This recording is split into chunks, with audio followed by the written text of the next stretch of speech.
அப்பா அம்மா 2 கட்டு கீரையும் வாங்கிட்டு வர சொல்லிச்சு, அப்படியே வாங்கிட்டு வந்துருன்னா நுங்கு மட்டும் வாங்கிட்டு ஓடி வந்துடாத. இப்ப என்ன கீரை வாங்கணும் அவ்வளவு தானே? அப்பாவுக்கு வாட்ஸ்அப்ல 2 கீரைன்னு மட்டும் மெசேஜ் அனுப்பு, கரெக்டா வாங்கிட்டு வந்துடுறேன். 2 கீரைன்னு மெசேஜ் பண்ணுவா. நீ இருக்கியா? என்ன கீரை நீ கேட்டியா முதல்ல நீ? சொன்னதானே தெரியும் அப்பாவுக்கு, சொல்லு. சிரிக்கிறதா வேணும் சரியா? அப்படியே வாழைக்காவும் வாங்கிட்டு வாப்பா. அம்மா அப்படியே அதை மீன் ஃப்ரை மாதிரி சூப்பரா இருக்கும். மீன் ஃப்ரை மாதிரி வாழைக்காவை வறுக்கிறதுக்கு மீனையே ஃப்ரை பண்ணிடலாம்ல. அதை நீ அம்மா கிட்டே போய் சொல்லு. எதுக்கு நான் திட்டு வாங்குறதுக்கா? போ, உங்க அம்மா நான்வெஜ் செய்யினாலே அப்படியே ஓவரம் பண்ணின்னு கிடக்குது. வீட்டுக்கு மருமக வந்திருக்கிறா, நல்லா நான்வெஜ்ஜை வகை வகையா செஞ்சு போட்டா தானே அவள் சாப்பிட்டு நல்லா தெம்பா இருப்பா. அதெல்லாம் தெரிய மாட்டேங்குது, கீரையை செஞ்சு ஊத்துது பேரு. இந்த வீட்டுக்கு வந்திருக்கிற பெருச்சாளி தின்னு கொழுத்ததெல்லாம் பத்தாதா? இன்னும் நான்வெஜ் எல்லாம் போட்டு இன்னும் நம்ம அதை பெருசாக்கணுமா? ஏமா நந்தினியா? சும்மா மாமா சும்மா சொன்னேன். அம்மா நாளைக்கு நான்வெஜ் செய்யறேன்னு சொல்லிச்சுப்பா சரியா? அதனால இன்னைக்கு போயிட்டு நீ கீரையை வாங்கிட்டு வா. சரிம்மா வாங்கின்னு வரேன். உனக்கு எதனா வேணுமா? வரும்போது வேணருவா. அதை நுங்கு வாங்கிட்டு வரட்டப்பா, அதுவே போதும். தாத்தா எனக்கு கிண்டர் ஜாய் வேணும். தாத்தா எனக்கும் வேணும். வாங்கினர் ஆகட்டும், உங்க எல்லாருக்கும் வாங்கினறேன்னா. சரிங்க தாத்தா. உனக்கும் கிண்டர் ஜாய் வேணும்னு தட்டாமா? கிண்டர் ஜாயே எனக்கு அப்படியே மூக்குலயே குத்துனா. போயிட்டு வாப்பா சீக்கிரமா. சரிம்மா கோவப்படாத, அப்ப போயிட்டு வரேன். பாய்ப்பா. சிட்டி நீங்களும் வரீங்களா விளையாடலாம்? டேய் காலையில வெயில் எப்படி அடிக்குது, வெளியில நின்று விளாட்றதே தப்பு, இதுல என்னையும் வேற கூப்பிடுற. வாங்கடா 2 பேரும் உள்ள. இதுல கோலத்துக்கு அந்த பக்கமா இந்த பக்கமா நின்று விளையாடிக்கிட்டு இருக்கானுங்க. மவனே டேய், கோலத்தை யாருன்னா கலைச்சிங்க, உங்க அம்மாங்க 2 பேரும் உங்களை சும்மா விட்டுற மாட்டாங்க சொல்லிட்டேன். We will take care, Chitti. You go inside. English மவனே கவனிச்சுக்கிறேன்டா உன்னை. எப்படி இருந்தாலும் உங்க அம்மா கையால் அடி வாங்குவில்ல நீ, அப்ப சித்தின்னு கூப்பிடுவில்ல, அப்ப வச்சுக்கிறேன்டா உன்னை, வச்சுக்கிறேன்டா. ஆஃபீஸ் கிளம்பிட்டீங்களா? இல்ல கிளம்பிட்டே இருக்கேன். சரிங்க, மறக்காம லஞ்ச் எடுத்துட்டு போங்க. என்ன ஷில்பாத்தை தான் 1 வாரத்துக்கு உங்களுக்கு சமைச்சு தரேன்னு சொல்லியிருக்காங்க. சரி அர்ச்சனா. அம்மா அப்பாவை இங்க வர சொல்லுங்கம்மா. அப்போ உங்க அப்பா வேலைக்கு போவானாமா? வேணாம். என்ன சொல்றா என் பொண்ணு? அவளை நீங்க வேலைக்கே போகாம இங்க வந்து ஜாலியா அவ கூட விளையாடுவீங்களாம். ஏற்கனவே கல்யாணத்துக்கு ஏகப்பட்ட லீவை போட்டேன், அதுக்கே இன்னைக்கு மேனேஜர் மூஞ்சில எப்படி போய் முடிக்க போறேன்னு தெரியல. நீ வேற. அத உங்க பொண்ணுகிட்ட சொல்லுங்க. சரி நான் போனை வச்சிடுறேன்னா, மதியம் கால் பண்றேன்டி. சரிங்க மாமா, வச்சிடுறேன். அர்ச்சனா சொல்லுங்கக்கா. அது கவி ஐஷுமா, நீங்க 2 பேரும் என்னம்மா பண்றீங்க? போய் விளையாடுங்க போங்க.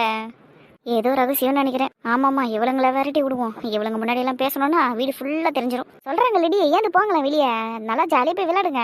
அப்புறம் ஸ்கூல் திறந்துட்டா உங்களால எல்லாம் விளையாட முடியாதுல்ல, போங்க. போறோம். அம்மா அப்பா கிட்ட பேசணும் நானு. உங்க அப்பா ஆபீஸுக்கு கிளம்புறப்ப மினிக்கிட்டே கிளம்புவான், போன் அடிச்சா கூட எடுக்க மாட்டான். பாப்பா அப்பா போன் எடுத்ததும் நான் உனக்கு தரேன்னு, நீ இப்ப போ. சரி, அப்புறம் ராகுல் மாமா கிட்டே போன் போட்டு கொடுமா. ராகுல் மாமாவை நான் ரொம்ப மிஸ் பண்றேன், அவர்கிட்ட சொல்லணும். இருக்கும் போது அப்படியே எலியும் புளிய மாதிரி அடிச்சுக்கிட்டு, அவன் போனதுக்கு அப்புறம் மிஸ் பண்றேன்னு சொல்றது. சரி போனை போட்டு தரேன், கிளம்பு. நானும் ராகுல் மாமா கிட்ட பேசணும் அத்தை.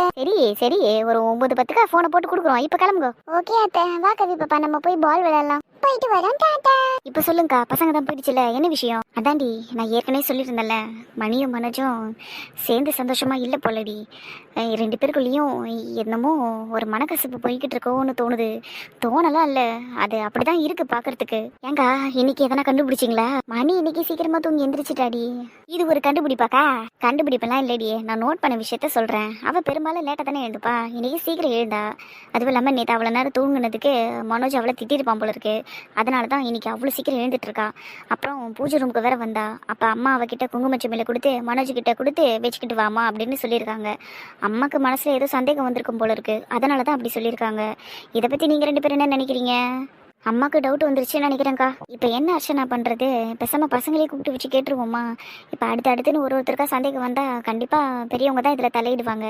அதுக்கு முன்னாடி நாமளே பசங்களை உட்கார வச்சு என்ன விஷயம்னு கேட்டுருவோமா? அக்கா அவசரப்படாதீங்க, ஒரு 2-3 விஷயத்தை வச்சு நம்ம டவுட் பட்டு கேட்கக்கூடாது. இன்னும் கொஞ்சம் விஷயத்தை தீவிரமாக இறங்கி அலசி ஆராயுவோம், அதுக்கப்புறமா போய் கேட்டுக்கலாம். ஆமாக்கா, நாங்களும் இங்கே தானே இருக்கிறோம், பொறுமையாக விஷயத்தை கண்டுபிடிக்கிறோம். சரிடி, இனிமேல் இந்த விஷயம் உங்களோட பொறுப்பு. சரிக்கா, நாங்கள் பார்த்துக்குறோம். இனிமேல் நம்ம ஃபோக்கஸ் ஃபுல்லாக மணி மேலேயும் மனோஜ் மேலேயும் தாங்க இருக்கணும். சீக்கிரமே கண்டுபிடிப்போம் விஷயத்த. என்னங்க, நான் போய் கார்த்திக்கும் பிரதீப்புக்கும் லஞ்ச் பேக்கை கொடுத்துட்டு வந்துடுறேன். சந்தோஷ் கிளம்பி வந்தானா நீங்க இந்த லஞ்ச் பேக்கை அவங்ககிட்ட கொடுத்துருங்க, சரியா? நான் இங்க வச்சுட்டு போறேன். சரி ஷில்பா. என்னாச்சு, ஏதோ யோசனையில் இருக்க மாதிரி தெரியுது. வீடே ஒரு மாதிரி அமைதியா இருக்கு ஷில்பா. இது எனக்கு ஒரு மாதிரி சங்கடமா இருக்கு. மணி இருக்கிறப்ப இந்த வீடு எப்படி இருக்கும் காலங்காத்தால? அவ எதையாவது ஒன்று பண்ணி உங்ககிட்ட திட்டு வாங்கிட்டு இருப்பா. அப்படி இல்லைன்னா அவ்வளோ ராகுலும் சண்டை போட்டுக்கிட்டு இருப்பாங்க. இல்லை ஒரு பக்கம் அப்பா அப்பான்னு என்னையே சுற்றி வந்துக்கிட்டு இருப்பா. அப்பா அது வாங்கிட்டு வா, இதை வாங்கிட்டு வா, எதையாவது ஒன்று சொல்லிக்கிட்டு இருப்பா. இப்போ பாரு, என் பொண்ணு இங்கே இல்லை, என்கிட்ட எதையும் வாங்கிட்டு வான்னு சொல்கிறதுக்கும் இங்கே ஆள் இல்லை. எனக்குமே அதையெல்லாம் நினச்சா சங்கடமாக தான் இருக்கு. ஆனால் என்ன பண்ணுறது, பொண்ணை பெற்றா கட்டி கொடுத்து ஒரு வீட்டுக்கு அனுப்பி தான் ஆகணும். நீங்கள் விடுங்க, இதெல்லாம் நம்மளுக்கு பழகிடும். எப்படி நான் இதெல்லாம் பழக போறேன்னு எனக்கு தெரியல ஷில்பா. எனக்கு இப்பவே ஊருக்கு போய் என் பொண்ணை பார்க்கணும் போல இருக்கு. என்னங்க, தயவு செஞ்சு அந்த மாதிரி தப்பு எல்லாம் பண்ணிடாதீங்க. ஏன் ஷில்பா அப்படி சொல்ற? நான் சும்மா போய் பார்த்துட்டு வந்துடுறேனே அவளை. வேணாங்க, அடிக்கடி போய் பார்க்கறது நல்லா இருக்காது. அப்படியெல்லாம் நீங்கள் பழக்கப்படுத்தி விட்டீங்கன்னு வைங்களேன், உங்கள் பொண்ணு இன்னுமே நம்மளை சார்ந்தே தான் இருக்கிற மாதிரி ஆயிடும். அப்படியெல்லாம் அவள் இனிமேல் இருக்கக்கூடாது. இப்போ அவளுக்குன்னு ஒரு குடும்பம் ஆயிடுச்சு. அவள் அந்த குடும்பத்தை அவள் சந்தோஷமாக பார்த்துக்கிட்டோம். அவள் அங்கே சந்தோஷமாக இருப்பாங்க. நீங்களாம் ஒன்றும் போய் பார்க்க தேவையில்ல. சரியாதான் சொல்ற. இருந்தாலும் என் பொண்ணு இல்லாத வீடு மாதிரியே தெரியல எனக்கு. கொஞ்ச நாளைக்கு அப்படி தான் இருக்கும், எல்லாம் சரியாயிடும். சரியா? நீங்கள் சும்மா உட்காந்து இப்போ சோக கீரை வாசிச்சுக்கிட்டு இருக்காதீங்க, நல்லா இருக்காது. வீட்டில் இன்னும் 2 ஆம்பளை பசங்க இருக்கானுங்க. இதோ நம்ம வீட்டுக்குன்னு ஒரு மருமக வந்திருக்கா. நம்ம குடும்பத்தை நம்ம பார்ப்போம், உங்கள் பொண்ணு குடும்பத்தை அவள் பார்த்துப்பா. சரியா? என்ன நீ இப்படி பிரிச்சு பேசுற? என் பொண்ணு குடும்பம்னு தனியா எதனா இருக்கான்னு? எல்லாம் நம்ம குடும்பம் தானே. எல்லாம் ஒரே குடும்பமாக இருந்தாலும் அவங்க பொண்ணுக்குன்னு இப்போ தனியாக ஒரு குடும்பம் ஃபார்ம் ஆயிடுச்சு. சரியா? இங்கே பாருங்க, காலையில் என்னை டென்ஷன் பண்ணாதீங்க. நீங்கள் அமைதியாக இருங்க. உங்கள் புள்ள வந்தான்னா அவன் கிட்ட இந்த லஞ்ச் பேக்கு கொடுத்துருங்க. நான் போய் கார்த்தி பிரதீப்புக்கு கிட்ட லஞ்ச் பேக்கு கொடுத்துட்டு வந்துடுறேன். பசங்களுக்கு ஆஃபீஸுக்கு லேட் ஆயிரும் அப்புறம். என்ன இப்படி பேசிட்டு போறா இவ? ஹாய்ப்பா, குட் மார்னிங். குட் மார்னிங்ப்பா. கிளம்பிட்டி ஆஃபீஸ்க்கு? பார்த்தா எப்படி தெரியுது? ஆஃபீஸ்க்கு தான் கிளம்பியிருக்க. சரி, என்னப்பா ஒரு மாதிரி ஆஃபா இருக்கீங்க? உன் தங்கச்சி இல்லடா இந்த வீட்ல, தெரியுதா இல்லையா உனக்கு? நல்லா தெரியுது. வீடே அமைதியா இருக்குல்லப்பா, சூப்பரா இருக்கு. டேய், உண்மை தானேப்பா? போடா. ஃபீல் பண்ணாதீங்கப்பா. முயற்சி பண்றேன். சரி டேய், 11 மணிக்கு ஒரு மீட்டிங் இருக்குடா, அட்டன் பண்ணிட்டு என்னையும் மீட்டிங்ல ஜாயின் பண்ணி விட்டுரு. சரியா? ஷியோர்ப்பா. நீங்க இல்லையா? சரிடா, கிளம்பு, டைம் ஆகுது பாரு. லஞ்ச் பேக் எடுத்துட்டு போ. உங்க அம்மா லஞ்ச் ரெடி பண்ணிட்டா. சரிப்பா. அப்புறம் சந்தோஷ், நெக்ஸ்ட் வீக் உன் தங்கச்சி ஹனிமூன் போறா. மால்தீவ்ஸ் தான் போறாளாம். சிவா ஃபோன் பண்ணி சொன்னான். அப்படியாப்பா? சரிப்பா. என்னடா வெறும் சரிப்பாங்கிற? வேற இதுல நான் என்னப்பா சொல்றதுக்கு இருக்கு? டேய், அவங்க போறாங்கன்னா அவங்களுக்கான செலவை நம்ம பார்க்கணும்ல. சிவா மட்டுமே எல்லாத்தையும் பண்ணா நல்லா இருக்காதுடா. அது கரெக்டுப்பா. அதுக்கு நீங்க மாமா கிட்ட எல்லாம் பேசணும். உன் மாமா கிட்ட பேச முடியாதுங்கிறதுனால தான் நான் வாங்கிட்டு பேசிக்கிட்டு இருக்கேன். அவன் எதுக்கும் ஒத்துக்க மாட்டான்டா. ஷேர் பண்ணிக்கலாம்னா கேட்கவே மாட்டான். எதனா நம்ம தான் எதனா பண்ணணும், அட்வான்ஸாக எதனா செஞ்சிடணும். ஒன்று டிக்கெட் புக் பண்ணிடணும். அப்படி இல்லைன்னா பசங்களுக்கு தேவையான எக்ஸ்பென்ஸுக்கெல்லாம் காசு நம்ம சைட்ல இருந்து அக்கௌண்ட்ல போட்டு விட்டுறணும். அந்த மாதிரி எதனா பண்ணணும். அப்படியே பண்ணிடலாம்ப்பா. அமௌண்ட் வேணா நம்ம மணியோட அக்கௌண்ட்டுக்கு போட்டுடலாம். ஐ மீன், நீங்க போட்டுருங்க. சரிடா, தோராயமா எவ்வளோ ஆகும்? அது எனக்கு பெருசா ஐடியா இல்லைப்பா. நான் மனோ கிட்ட வேணா டிஸ்கஸ் பண்ணிட்டு எந்த இடத்துல போய் ஸ்டே பண்ண போறாங்க இந்த விஷயத்தெல்லாம் நான் கேட்டுட்டு வேணா உங்ககிட்ட சொல்றேன். நான் உன்கிட்ட இதை பத்தி பேசணுங்கிறதுக்கு இன்னொரு முக்கியமான காரணமும் இதுதான். நீ மாப்பிள்ளை கிட்ட பேசிட்டு சொல்லு. ஓகேப்பா. சரி, ஊ சார்பா நீ உன் தங்கச்சிக்கு மாப்பிள்ளைக்கு என்ன செய்ய போற? என்ன இப்படி கேக்குறாரு? என்ன செய்யணும்பா? புரியல எனக்கு. என்ன செய்யணுமா? டேய், ராகுல் ஹனிமூனுக்கு போகும்போது நீ அவனுக்கு ஃப்ளைட் டிக்கெட் புக் பண்ணி கொடுத்த, ட்ரெஸ் எல்லாம் பர்ச்சேஸ் பண்ணி கொடுத்த. அந்த மாதிரி உன் தங்கச்சிக்கு மாப்பிள்ளைக்கு எதனா பண்ணணும்ல நீ? ஆமால. ஓகே ஓகே, சரிங்கப்பா, நான் பாத்துக்கிறேன்னா என்ன பண்ண போற? நான் யோசிச்சுட்டு சொல்றேன்ப்பா. யோசிக்க போறியா? ஆமாப்பா, என்ன பண்ணணும்னு யோசிச்சுட்டு சொல்றேன். ஆஃபீஸ்க்கு டைம் ஆகுதுப்பா, நான் கிளம்புறேன். சரிடா. சந்தோஷ், லஞ்ச் பேக்கை விட்டுட்டு போற.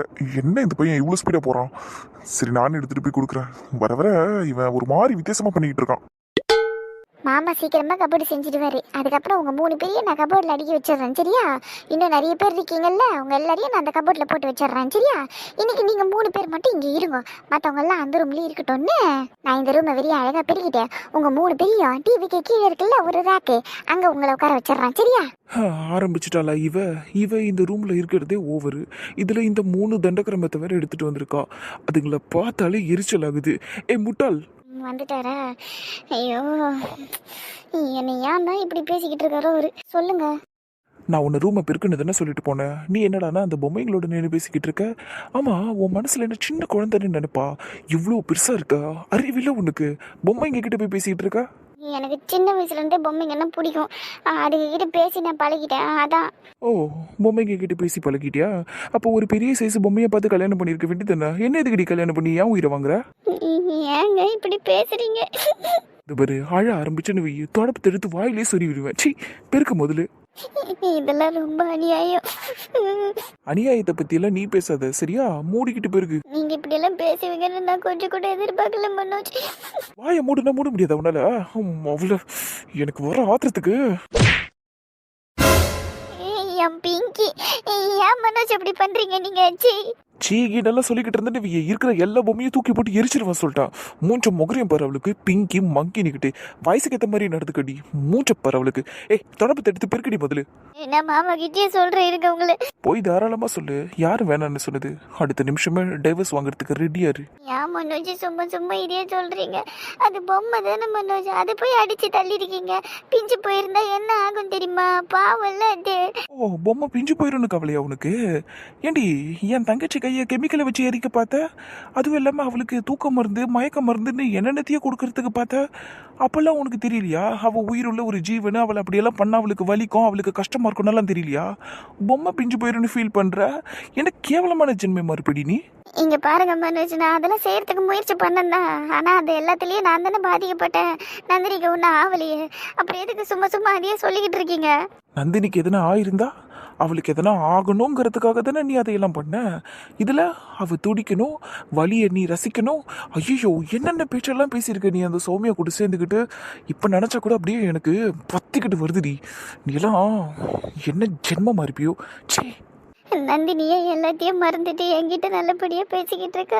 நீங்க ஏன் மனோஜ் ஒரு விஷயத்தையும் சொல்லி சொல்லி என்ன குத்தி குத்தி சாகடிக்கிறீங்க? அப்படி தாண்டி பண்ணுவேன். நீ என் தங்கச்சியை அவ்வளோ டார்ச்சர் பண்ணிட்டு நீ அவ்வளோ ஈஸியாக உன் வாழ்க்கையை வாழ்ந்துருவியா? அதுக்கெல்லாம் நான் விட்டுருவேனா என்ன? வாய்ப்பே இல்லடி. நீ செஞ்ச ஒரு விஷயத்துக்கும் உன்னை நான் குத்திக்கிட்டே தாண்டி இருப்பேன். அனுபவி, நல்ல அனுபவி. நல்ல அழு, ஆனால் சத்தம் வெளியே வரக்கூடாது, புரியுதா? தொடப்பத்தை எது பேருக்க ஆரம்பி. இந்த பொம்மைங்களெல்லாம் முதல்ல தூக்கிட்டு போய் எங்கன்னா போடு. யார் ரூமில் எதுவும் இருக்கக்கூடாது. கல்யாணம் பண்ணிக்கிட்டு எப்படியெல்லாம் இருக்கணும்னு நினச்சேன். ஆனால் இப்போ தினம் தினம் நான் டார்ச்சர் அனுபவிச்சுக்கிட்டு இருக்கேன் இவரோட. எனக்கு பிடிக்கவே இல்லை. நான் என்ன பண்ணுறது இப்போ? இவ்வளோ பேர் இருக்கும்போதே என்னை இப்படி போட்டு டார்ச்சர் பண்ணிக்கிட்டு இருக்காரு. இவரை நம்பி எங்கன்னா வெளியூருக்கு போனால் என்னை அங்கே வச்சு டார்ச்சர் பண்ணுவார் போல இருக்குது. எனக்கு பயமாக இருக்குது இப்போ. அப்பா ஈஸியாக சொல்லிட்டாரு. தம்பிக்கு செலவு பண்ண மாதிரியே தங்கச்சிக்கும் செலவு பண்ணுப்பா, ஹனிமூனுக்கு போறாப்பான்றாரு. என் கல்யாணத்துக்கே நான் ஏகப்பட்ட செலவு பண்ணிட்டேன். நான் கஷ்டப்பட்டு சம்பாதிச்ச காசில் பாதி காசை செலவு பண்ணிட்டேன். மீதி காசை வச்சு அடுத்தடுத்துன்னு என் லைஃப்பில் நான் என்ன பண்ணுறதுன்னு தானே பார்ப்பேன். அதை விட்டுட்டு இப்போ நான் அவளுக்கு செலவு பண்ணணும்னா குறைஞ்சபட்சம் ஒரு 2 லட்சமாவது நான் செலவு பண்ணணும். என்னால் அவ்வளோ காசெல்லாம் இப்போ எடுக்க முடியாது. நான் என்ன பண்ணுறது இப்போ? சரி, ஃப்ளைட் டிக்கெட்டோட விலை எவ்வளோ ஆகுதுன்னு பார்ப்போம். மால்தீவ்ஸ்க்கு, சென்னையிலேருந்து மால்தீவ்ஸ்க்கு ஃப்ளைட் டிக்கெட்டு அடேங்கப்பா 27,000 30,000 போட்டிருக்கானே. 12,000 13,000த்துக்கும் இருக்குது. ஆனால் என் தங்கச்சி கம்மி ப்ரைஸில் போக மாட்டா, நல்லா ஹைடெக்காக தான் போகணுன்னுவா. இவ்வளோ காசு ஒருத்தருக்கே வா. ரிட்டன் ஃபேரே ஒருத்தருக்கே 60,000 ஆகிடுமே. அப்போ 2 பேருக்குன்னா 1,20,000 ஆகும். ஐயோ, இதில் ட்ரெஸ்ஸு அது இதுன்னு நான் கணக்கு போட்ட மாதிரியே 2 லட்சம் வந்துருச்சு பாரு. சே சந்தோஷ், எதுவுமே தெரிலனாலும் டிக்கெட் விலையெல்லாம் தெரியலனாலும் நீ கரெக்டாக கணக்கு போட்டடா. இப்போ பாரு 2 லட்சம் கிட்ட வருது. ஐயோ, இவ்வளோ செலவு என்னால் பண்ண முடியாதே இப்போது. வேணும்னா ஃப்ளைட் டிக்கெட் வரையும் புக் பண்ணி கொடுத்துடலாம். ட்ரெஸ் எல்லாம் அதுங்க கிட்ட தான் ஏகப்பட்டது இருக்குமே. அப்புறம் என்ன, அதுவும் என் தங்கச்சிக்கிட்ட இல்லாத ட்ரெஸ்ஸா? பைத்தியம், நிறைய வாங்கி வச்சுருக்கு. இதில் நானே நிறைய வாங்கி கொடுத்துருக்கேன். அப்புறம் என்ன, நான் வேணால் ஃப்ளைட் டிக்கெட் வரையும் புக் பண்ணி கொடுத்துட்றேன். அதுக்கு மேலே என்னால் ₹1 செலவு பண்ண முடியாது. நாங்கள் போய் அங்கே டீ குடிச்சிட்டு வந்த கேப்பில் கல் நுங்கு எதையும் போட்டு வைக்கலையே நீ? உங்களை போய் நான் ஏமாத்துவேனா சார்? கல் நுங்கெல்லாம் ஒன்றும் கிடையாது, எல்லாம் இள நுங்கு தான். சாப்பிட்டு பாருங்க, சுவையாக இருக்கும். சரி சரி பார்க்குறான்டா. டேய், இதுனடா புது பிஸ்னஸ் ஆரம்பிச்சுட்டுக்கிற போல. ஏண்டா சீசனுக்கு ஏற்ற மாதிரி பிஸ்னஸை மாற்றிப்பியா நீ? அப்பதானே பிழைக்க முடியும். ஒரே பிஸ்னஸை நம்பி செய்யறதுக்கு நான் என்ன உங்களை மாதிரி பெரிய பெரிய பிஸ்னஸாக செய்கிறேன்? ஏதோ சின்ன சின்ன பிஸ்னஸ் பண்ணுறேன். அப்போ சீசனுக்கு ஏற்ற மாதிரி மாற்றிக்கிட்டு தானே இருக்கணும். திறமசாலி தான்டா நீ. நன்றி சார், 500 ரூபாய் ஆச்சு கொடுங்க. கொடுக்குறேன்ப்பா. என்னப்பா வியாபாரம் பலமாகுது? வீட்டுக்கு நுங்கு வாங்கிட்டு போகிறேன். அப்படியாப்பா? ஆகட்டும், நான் கூட உங்கள் வீட்டுக்கு தான் வரேன். உங்கள் வீட்டில் வந்துக்கிறல்ல ஒரு மருமவோ, அவளுக்கு இந்த வாட்டர் மில்லனை கொடுக்கலான்னு தான் வரேன். ஐயா, உனக்கு எதுக்கு தேவையில்லாத செலவு? நானே வாங்கி கொடுத்துக்கிறேன் என் மருமவளுக்கு. இதில் என்ன செலவு வந்துட போகுது? என்ன 50 ரூபாய் இந்த பழம், அவ்வளோதான். சரி, நுங்கு எவ்வளோக்கு வாங்கிட்டு போறீங்க? 500 ரூபாய்க்கு வாங்கிக்கிறேன். 500 ரூபாயா? வீட்டில் நிறைய பேர் இருக்கிறாங்களாம்மா. இருக்கட்டும்பா, ஆனால் 500 ரூபாய்ட்டு சொல்லிட்டு வெறும் 3 கவரை பிடிச்சின்னு போறியே. 500 ரூபாய்க்கு 5 கவரை பிடிச்சின்னு போவானா நீ? 5 கவருக்குள்ளே போட வேண்டிய நுங்க 3 கவர்ல போட்டு கொடுத்துருக்குறேன் ஆண்டி. தேவையில்லாம என் வியாபாரத்தை கெட்டுறாதீங்க. ஆமா ரோசி, அதெல்லாம் அவன் கரெக்டாக தான் போட்டிருப்பான். 100 ரூபாய்க்கு 15 நுங்குன்னு சொன்னான். வீட்டில் போயிட்டு எண்ணி பார்க்க மாட்டேன், எல்லாத்தையும் ஒன்று குறைஞ்சாலும் ஓடியாந்து அடிப்பேன் இவனை. சரி ரைட்டு விடுப்பா, 75 நுங்கு இருக்குதானே பாரு. இல்லைன்னா என்னட்ட சொல்லு, இதா இவன் மண்டையில் இருக்கிற அந்த 4 முடி கூட அப்படியே பிச்சு எடுத்துறேன். அதே இதுக்கு நீங்க பிச்சுக்கிட்டு நானே கூட எடுத்து குத்துறேன். தயவு செஞ்சு நான் விட்டுருங்க. நான் கரெக்டாக தான் 75 நுங்கு எண்ணி வச்சிருக்கிறேன். அப்ப நீ கரெக்டாக தான் போட்டிருப்ப. இவ்வளோ தைரியமா பேசுறியா? அப்ப வாங்கிட்டு போப்பா, காசை குத்துட்டு வாங்கிட்டு போ. நானும் ஊட்டாண்ட வந்து சேர்றேன். ரோசே, அவன் 75 நுங்கு சரியா போட்டிருக்கலாம். ஆனா அதுல எத்தனை கால் நுங்கு போட்டான்னு தெரியாதுல்ல நம்மளுக்கு. தெரிஞ்சுக்கலாம் ஆகட்டும், அங்கதானே போறோம். பசங்க எதனா நுங்க கடிக்க முடியாம கஷ்டப்படட்டா, தூக்கின்னு வந்து இவன் மண்டையில போட்டு வச்சிடலாம். ரோசை மாதிரி இடி ஆரம்பிச்சிச்சு. இங்க பாரு ரோசை, ஃபைட் எல்லாம் வேணாம். ஸ்மூத்தா வியாபாரத்தை முடிச்சுட்டு போலாம், சரியா? எந்த பிரச்சனையும் இருக்காது. தம்பி நுங்கு தாப்பா, டேய் 500 ரூபாய் கொடுறா. சரிங்க சார். அவங்கள பார்த்து கத்துக்கோங்க ஆண்டி, கொஞ்சமாவது லேடிஸ் மாதிரி நடந்துக்கோங்க. டேய் வாடா, நான் எதுவும் பேசலப்பா. 500 ரூபாய் கொடுங்க சார். என்னோட 2 குட்டி மேடமும் என்ன சாப்பிட்டுக்கிட்டு இருக்கீங்க? நுங்கு மாமா, நீங்களே சாப்பிடுறீங்களா? இல்ல இல்ல, மாமாக்கு இப்ப வேணாம். மாமா இப்பதான் ஒரு வயிறு ஃபுல்லா, சாரி ஒரு சொம்பு ஃபுல்லா தண்ணி குடிச்சேன். ஒரு வயிறு ஃபுல்லா? நீங்க மாத்தி சொல்லிட்டீங்க மாமா. அதான் கரெக்ட் பண்ணி சொல்லிட்டேனே மறுபடியும். கரெக்ட். சாப்பிடுங்கடி, சும்மா விட்டா மாமா கிட்ட பேசிக்கிட்டே இருப்பீங்க. சாப்பிடுங்க. அவளுங்க சாப்பிட்றத பார்க்கும்போதே எனக்கு வாய் ஊறுது.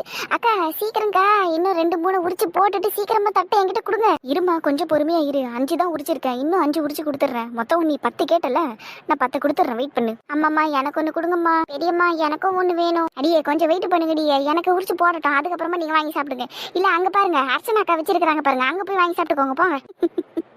ஆமாக்கா வாங்க போவோம். அங்க அம்மா நிறைய உரிச்சு வச்சிருக்காங்க, அங்க போய் எடுத்து சாப்பிட்டுக்கலாம் வாங்க. சரி வா ஐஷு போலாம். அங்க சாப்பிட்டு மறுபடியும் இங்க வருவோம். எப்பா ஓடிட்டாளுங்க, எனக்கு போட்டியா வருவாளுங்களோன்னு நினைச்சிட்டேன். அக்கா சீக்கிரம்க்கா எனக்கு உரிச்சு போடுங்கக்கா. ஆமா, இவ அப்படியே பந்தயத்துல ஓடிக்கிட்டு இருக்கான் போட்டியா வரதுக்கு.